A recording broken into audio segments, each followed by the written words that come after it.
One of the biggest challenges you will face after a wind or hailstorm hits is how to find a good contractor that you can trust to do the work right the first time. The problem is when the hailstorm hits, roofers are in high demand, and the best performers, a qualified local contractor or a QLC, they are few and far between.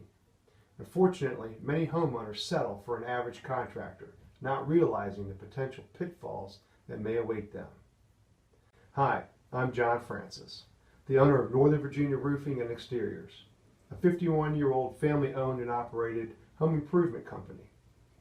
And this is part 2 of the video series on how to find a great contractor. In part 1, we talked about storm chasers and why you want to avoid them.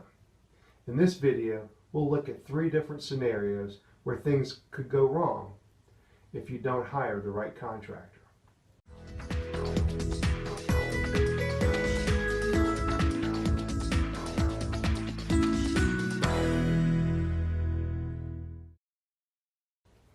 The first scenario is when a lien is put on your home. It can either be put on by a contractor, a crew member, or a supplier. A contractor would put a lien on your house if you don't pay him or her in full. Most of the time, the reason why the homeowner doesn't pay the contractor in full is because the work wasn't done properly, and your only leverage is to not pay the contractor until the work's done properly.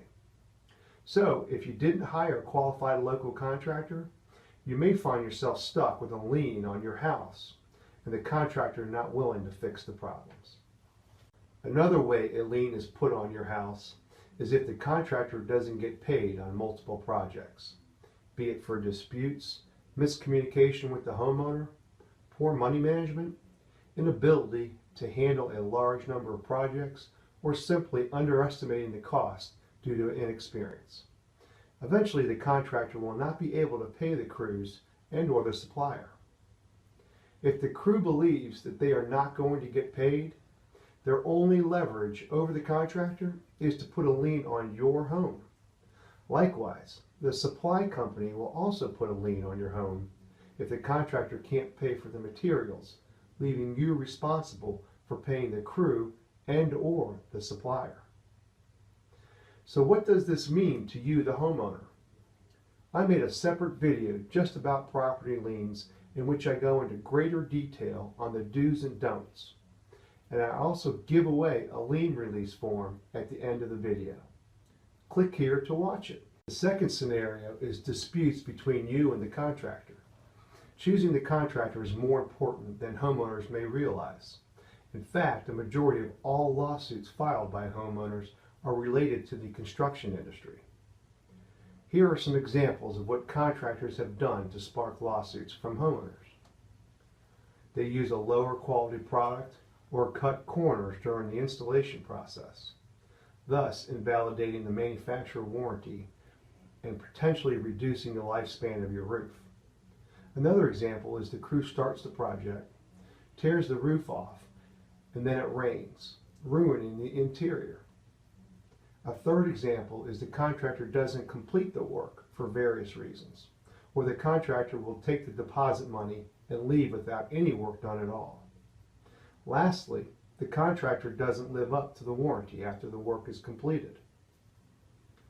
Even if you do win your court case, very few homeowners end up collecting the money.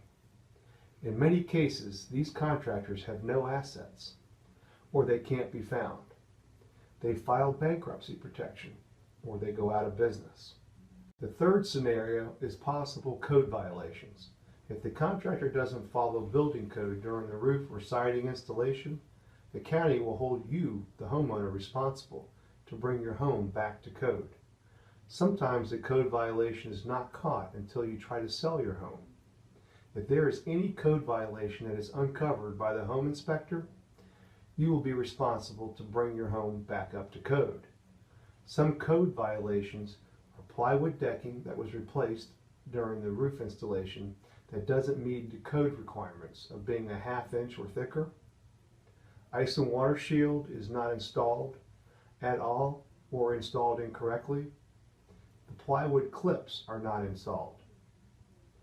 inadequate underlayment used on your roof, inadequate shingle installation, etc. The courts and the internet are flooded with nightmare construction stories.